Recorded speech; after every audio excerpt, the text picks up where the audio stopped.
Are you and your partner stuck in the pursue-withdrawal cycle?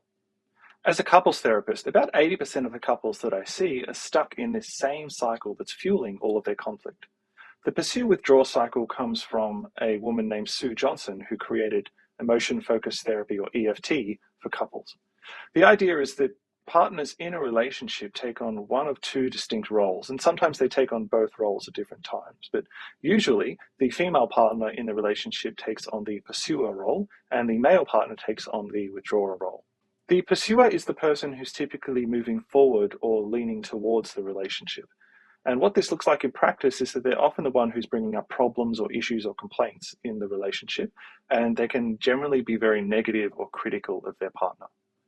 So when the pursuer approaches their partner, the withdrawer, they might have something negative or critical to say or a problem about the relationship. And the withdrawer will often feel quite surprised or caught off guard when this happens because they're not as attuned to or attentive to problems in the relationship. And when they hear their partner bring up a problem, they will kind of pull away from the relationship or move away from their partner. And this doesn't necessarily mean physically, at least in the beginning. They might kind of get defensive or be in denial about the problem, or maybe they just won't say anything at all. Typically, that's a tactic to just avoid saying the wrong thing and making the problem worse. This response from the withdrawer just amplifies everything that's going on in the pursuer. So the pursuer begins to feel like their partner isn't hearing what they're saying, or maybe that they don't care about what they're saying. And so the negativity and the criticism becomes amplified.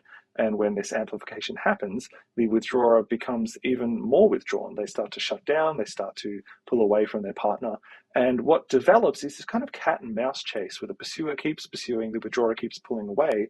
And eventually, the withdrawer will either leave altogether, or the pursuer will just get exhausted from trying to chase and not getting anything back from their partner, and they'll give up. And this can subside maybe for a few hours or a couple of days until the cycle begins once again. And this can be a cycle that a lot of couples get stuck in. And the key here is to understand the emotions that are going on underneath. The pursuer is actually feeling lonely and sad, but it's a lot easier for them to be negative about the relationship than to be vulnerable in these feelings. And when the withdrawer hears their partner's criticisms and complaints, what's actually often going on is that they feel like they're not good enough and they can't make their partner happy. If partners are able to talk through these deeper feelings, it actually cuts through the cycle and allows them to be able to be genuine about what's really going on to them.